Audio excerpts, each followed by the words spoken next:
تو ہو سکتا ہے وہ بھی اس کے کہنے میں، جب اتنے بڑے بڑے لوگ اس کے ورگلانے میں آ گئے، نام لیں کتنے کتنے بڑے بڑے لوگ ہیں جو شروع میں اس کے ساتھ تھے.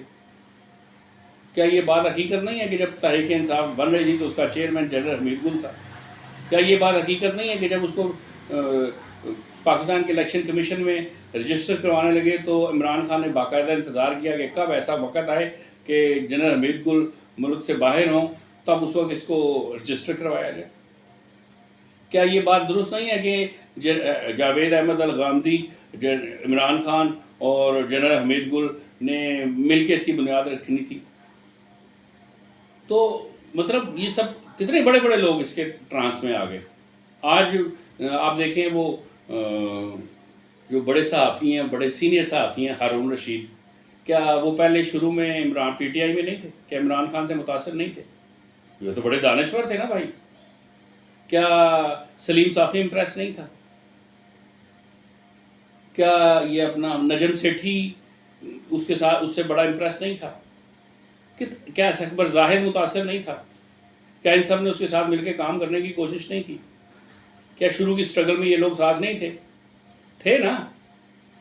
تو اگر جس طرح اس کے بہکاوے میں یا اس کی تبلیغ کرنے کے انداز کی وجہ سے یا کسی طریقے سے انہوں نے اس کو، ان کی سوچ کو اور ان کے دماغ کو ہائی جیک کر لیا، تو ایسا ہو سکتا ہے کہ عارف نقوی کے ساتھ بھی ایسا ہوا ہو. یار ہو سکتا ہے یہ پاکستان میں کوئی بہتری لے کے آئے، ٹھیک ہے، اس کو ہم سے جو ہو سکتا ہے فنڈنگ کریں، اسی کی بنیاد پہ جو بٹون پہ پروگرام نمائشی فرینڈلی میچز بھی کروائے، چیریٹی بھی اکٹھی کرنے کی کوشش کی. آگے اس نے مس ہینڈل کیا، مس یوز کیا پی ٹی آئی نے، تو اس میں اس کا تو کوئی قصور نہیں ہے. عارف نقوی کوئی فراڈیا نہیں ہے. عارف نقوی فراڈیا اور بینک فراڈیا نہیں ہے. کسی بینکر سے، امریکہ میں کسی بینکر سے پوچھا گیا جی بینک کیا کرتا ہے، کہ اگر دنیا کو یہ پتہ چل جائے کہ بینک کرتے کیا ہیں تو اگلے دن صبح دنیا میں لوگ بینکوں کو کھلنے نہ دیں. ٹھیک ہے، یہ تو بہرحال ایک علیحدہ سائنس ہے پوری، جس کے اوپر بات کے بھی موقع ملا تو بینکس پہ بات کریں گے. تو عارف نقوی کے خلاف وہ بین الاقوامی 40 بینک ہیں جو کہ کسی طور یہ نہیں چاہتے کہ کوئی بھی مسلمان یا پاکستانی سرمایہ کاری کی دنیا میں متعارف ہو، بڑا کام کرے، اور کسی بھی طریقے سے دنیا میں موجود امیر کبیر لوگوں کے پاس اور ترقی یافتہ ممالک کے پاس جو سرمایہ ہے اس کا صرف 1% بھی اس کے پاس چلا جائے، تو اس کو اپنا دشمن سمجھتے ہیں. دیکھیں وہ یہ جو کے الیکٹرک ہے، کے الیکٹرک انہوں نے خریدی شاید 2008 میں. اس کو مشرف نے پتہ نہیں کس نے وزارت کی آفر کی، لیکن اس نے کہا میں اسے بڑا کام کر رہا ہوں، میں نہیں کرتا. یہ اس کو اس قسم کا کوئی لالچ نہیں تھا. اس نے کافی ساری گورنمنٹ پیپلز پارٹی کے ساتھ، اس کے نواز شریف کے ساتھ بھی اور عمران خان کے ساتھ بھی مل کے کام کرنے کی کوشش کی، اور انہوں نے خود کہا کہ ہم اس کے تجربے سے فائدہ اٹھانا چاہتے ہیں، اس لیے ہم اس کو ساتھ رکھتے ہیں اپنی میٹنگز پہ. تو عارف نقوی نے پھر اسی چکر میں گورنمنٹ کی یہ خواہش تھی، اس وقت کی گورنمنٹ چاہتی تھی کہ یہ جو ابراج گروپ کو دے دیا جائے کے الیکٹرک، جو انہوں نے دیا اس نے اس کو چلایا. لیکن آپ کو پتہ ہے ریالٹی کیا ہے، زمینی حقائق کیا ہیں؟ زمینی حقائق یہ ہیں کہ کراچی میں کوئی بل نہیں دینا چاہتا. یہ پچھلے 50 سال سے کہتے ہیں بجلی بھی نہیں کاٹنے دیں گے، بل بھی نہیں دیں گے، کنڈا بھی لگائیں گے. وہاں کے گورنمنٹ اب گورنمنٹ بھی یہ نہیں چاہتی کہ وہاں پہ سے لوڈ شیڈنگ ختم ہو. گورنمنٹ یہ نہیں چاہتی کہ وہاں پہ پانی دستیاب ہو سب کو. گورنمنٹ یہ نہیں چاہتی کہ وہاں پہ سینیٹیشن کا نظام بہتر ہو، اس لیے نہیں ہے بہتر. تو اتنی مشکل جگہ پہ اس نے سروسز دینے کی کوشش کی کہ الیکٹرک میں، جس میں ہم نے اس کو بھی چور بنا کے پیش کر دیا. بڑے بڑے صحافیوں نے اس کے اوپر ویلاگس کی ہیں کہ اس نے جی ادھر بڑا نقصان پہنچایا کہ الیکٹرک کو. اور جی انہوں نے ایس ایس جی سی کا جو ہے نا ابراج گروپ نے 87 ارب روپیہ دینا ہے. تو ایس ایس جی سی کو شرم نہیں آتی؟ وہ کہتے ہیں 13 ارب ہے، وہ کہتا ہے 87 ارب ہے. کیونکہ 13 ارب کے اوپر انہوں نے انٹرسٹ لگا، سود در سود لگا کے اس کو 87 ارب روپے بنا دیا. اور جب عارف نقوی نے واٹر سپلائی بورڈ کراچی سے پیسے لینے ہیں 30-32 ارب روپے، تو یہ اس کا پرنسپل اماؤنٹ، اس پہ وہ انٹرسٹ نہیں لے رہا، دیا اس کو.